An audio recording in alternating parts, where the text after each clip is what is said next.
Of a recap on this past weekend's game, it was a great atmosphere here in Tiger Stadium. So I'd like to look back on the performance. I thought it was a complete game for our football team.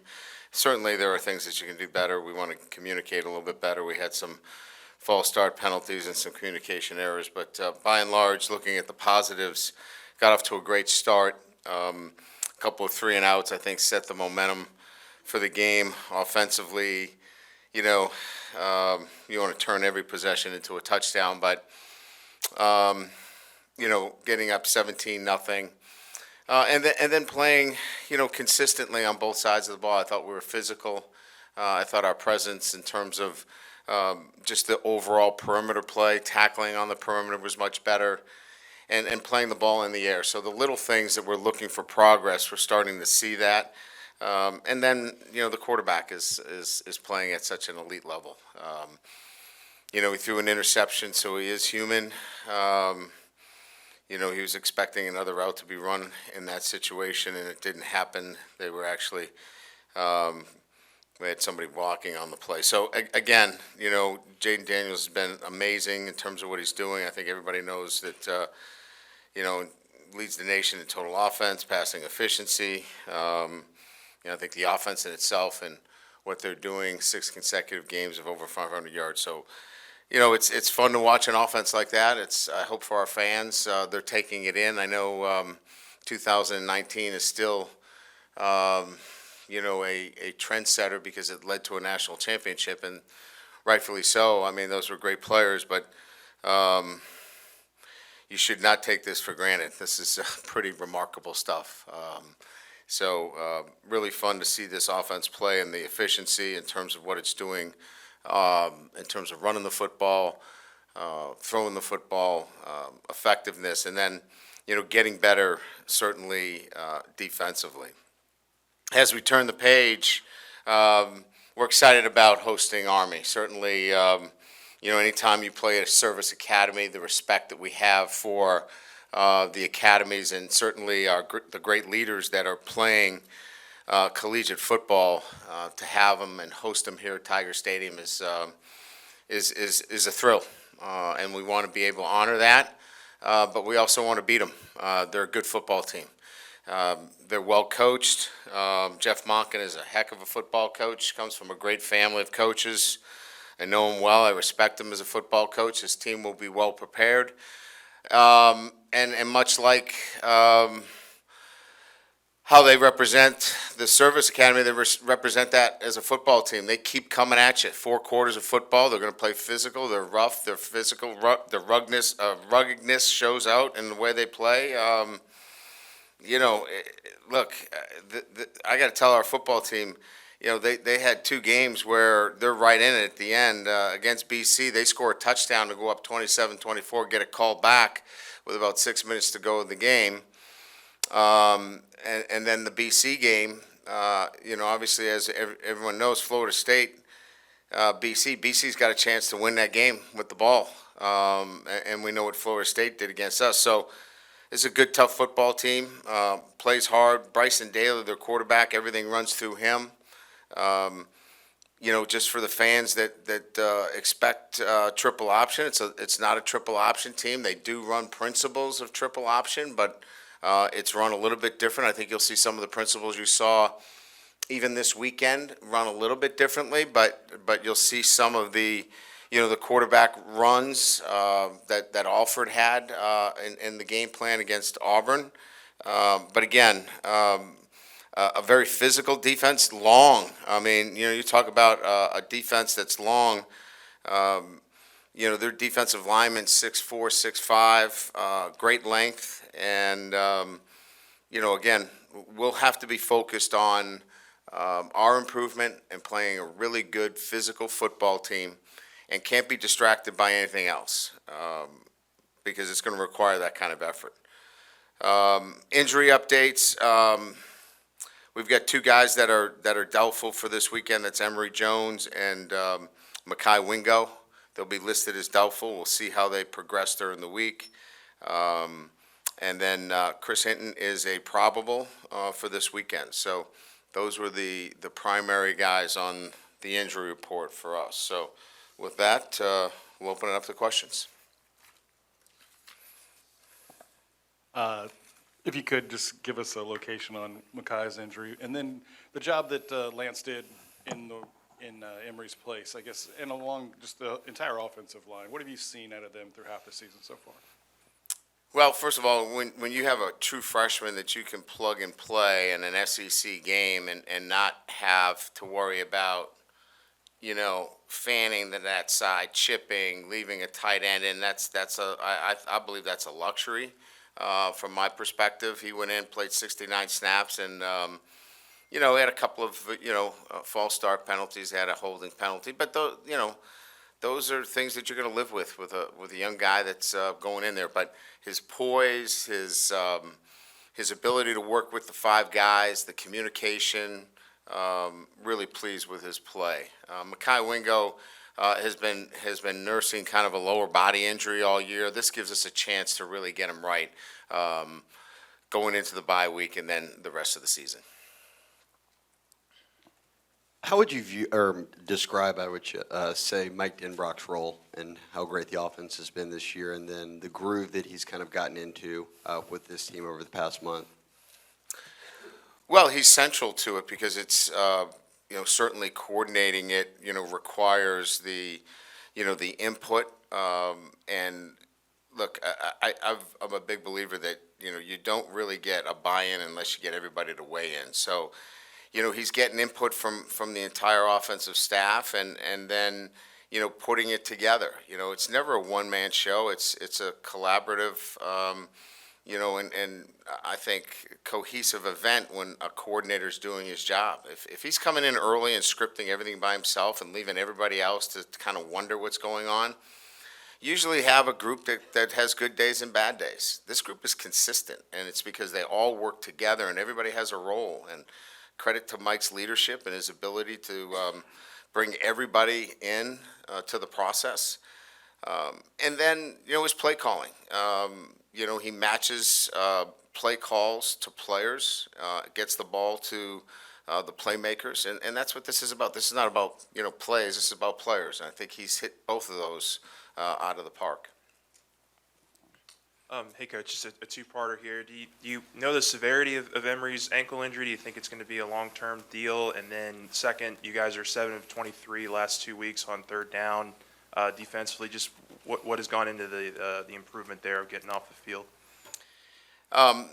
Yeah, we think it's an injury that can be managed quite well, and that we'll have him back. Again, as we look at this, from an injury standpoint, we're always going to be deliberate in making sure these guys are 100% moving forward as we get into the year. But both of them are guys that we feel comfortable they're going to be back at full strength. Look, going into the Missouri game, we'd given up, I think, I think we had tracked like 15 drives, and I think 13 out of 15 we'd given up points. The past 15 drives, I think we've given up 5 out of 15, so something in that effect. So we're just playing more consistent defense, and it's not just one; it's 11 guys knowing their roles. And I've talked about this a couple of times, and I'll say it again. When the structure of the defense is in place, and everybody knows their role within the defense, you start to get complementary defense. Guys knowing their roles allows 11 guys to play together, and we didn't do a great job of that early on, and part of that was, trying to find roles for guys, not knowing clearly what the best lineup was, and now establishing what that looks like has allowed us to build that kind of consistency on defense. Hey, Coach, I was curious, John Emery's success against Auburn last year, did that play any factor into getting him more involved in the game plan this year? And when you missed the first 2 games, does it just take a while to get back into football playing shape? Yeah, it did. And look, I think, the running back room needs to be commended. I mean, each one of those guys, if you look at Emery and Williams in particular, they didn't play a lot of snaps last week. And then this week they come in and play huge roles, Williams gets a couple of touchdowns. Emery gets a couple of big plays in the game. Kane goes in and gets a big first down for us. That's selflessness. I mean, and there's a lot of guys looking to play, and they're all sitting together on the bench asking each other, what did you see out there? They're totally engaged, totally locked in. That's a pretty good situation. And so, Coach Wilson's got his hands full there, right? I mean, he's got a lot of guys that can play and play at a high level, and he's got to find roles for them, and they've accepted those roles. And each one of them has when we've asked them to step up, they've stepped up big for us. Coach, people around here tend to fixate on certain opponents. Does that concern you this week as to where this game falls on the schedule, and do you have to coach against that? Yeah, I mean, look, it'll be important for our guys to think about what's important right now. And the bye week's not important right now. We don't go to the bye week this week. This week, we need to focus on our development, and we need to focus on our process, and we need to focus on Army. If we focus on anything else, we'll get beat. This football team is not a team that can play with the dimmer. We're either on or off. And so we need to be on. And so if we're locked in and doing our thing the right way, we're going to have a good Saturday. If we're not, we're going to struggle. And so we'll talk about that today when we meet. We've got to be locked in on our process and how we prepare this week against a really tough opponent. In the middle. From your experience, how do you handle players that are in Heisman consideration, and do you think it is appropriate to lobby for a player for the Heisman? To me, the Heisman has become such a promotional piece and the flavor of the week that what I try to tell our guys that I've had involved in the Heisman is, look, you're not going to have control over this other than being consistent at what you do. So every day your focus isn't about what they think about the Heisman, because they're going to have opinions that range from one side to the other. Your focus is consistency and performance. If your performance is consistent week in and week out, then it's going to take care of itself. Other than that, they're going to say, well, you're not playing well enough on defense, which has nothing to do with the Heisman. If that was the case, they should have, not given the Heisman to Caleb last year. They lost to Tulane, but they gave him the Heisman. So the fact of the matter is, it's about your consistency and performance, and the rest of the narratives, they're going to float from A to Z, and you can't focus on those. Brian, with the disconcerting signals call, because that just keeps happening, do you have to, not to try to get you in trouble, but do you have You pick out these things just to get me in trouble. No. Do you have to do something differently in terms We're of going to your bring an air communication horn out back there, I guess. Look, I've had a long conversation with John McDade about this. I think it's ridiculous. We had a safety that was clapping to our corner to get his attention, and we got it called. I said, look, we'll come up with another way of trying to communicate. If you're in the front seven, my opinion is if you're in the front seven and you're clapping, that's disconcerting. You're in the core of the defense, you're in the front. To me, you're trying to simulate a snap. But if you're 12 yards deep trying to communicate with a corner, I just don't get it. But we're going to have to come up with another way of communicating. We actually had a meeting on it today. It's loud even at home. I mean, it's just generally loud at home.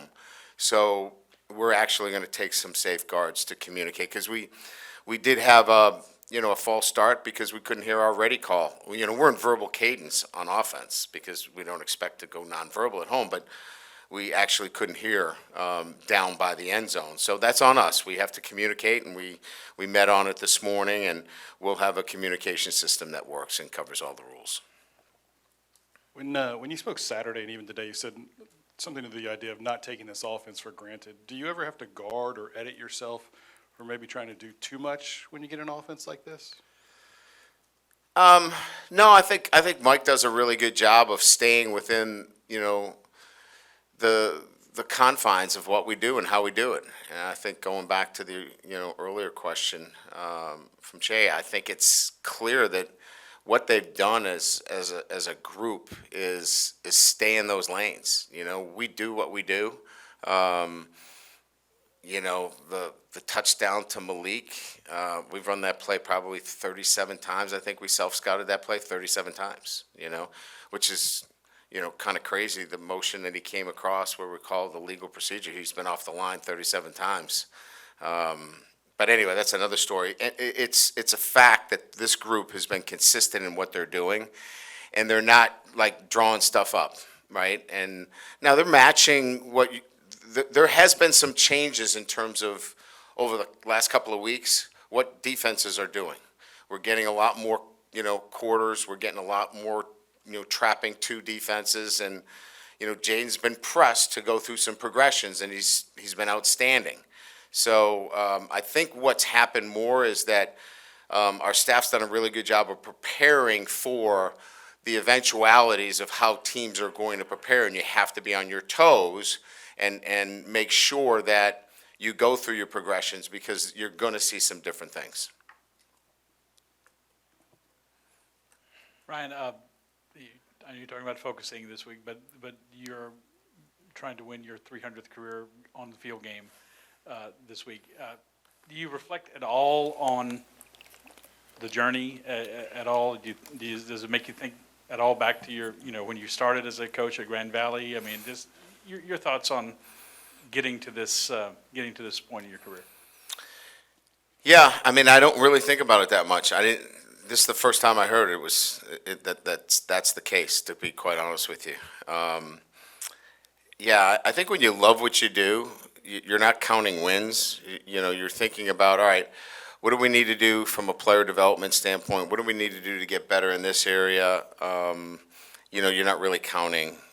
Listen, if I was thinking about wins, I would have got out of this business a long time ago.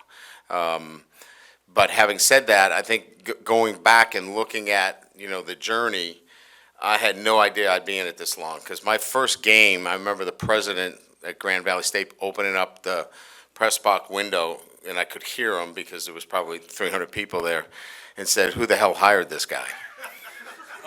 So I didn't think I was going to be in this business very long. And that was the first game. So there you go. That's my perspective. Coach in the back, you mentioned this a little earlier. It's loud at home. Teams like Grambling, teams like Army, they may not be used to an atmosphere like Tiger Stadium. Is there any advantage to that for your team, or no advantage at all? Can you talk about that a little bit? Yeah, that's a good question. I don't know that, when we talk about the nation's best leaders that are going to go defend our country, that they're worried about a little bit of crowd noise. I think they're probably going to enjoy it. Actually, Saturday's their best day. Monday through Friday is really hard. Saturday's kind of a day off for these guys. They train hard, they work hard, they go to class. These are days they enjoy. But our atmosphere does make a difference. I mean, it creates a home field advantage that is special. I mean, it definitely makes it difficult. We saw Auburn struggle with some play calls, and certainly puts the pressure on teams when you come into Tiger Stadium. Hey, Coach, just right here. Shelby Lee is Yeah. a walk-on. in your Sure team. is. He actually was in the Army. That's like, correct. What kind of role is he going to play? And just Yeah, we're kind of formulating that right now. We're going to do some special things. As you know, the governor is a West Point grad. He'll be part of what's going on. We're going to do some neat things in pregame. We're going to spring a couple of things that we think are representative of what that day should look like playing Army. And we think Shelby's going to be part of that as well. And what kind of role does he just play on your team? Oh, he's an outstanding walk-on. I mean, he's well-liked by the team. He works his tail off. He brings all the traits that you would expect a guy that is mature and, represents his country. So, we enjoy having him with us. When we talk about the defense, you've used the phrase "learning to do your job," I think, Yeah.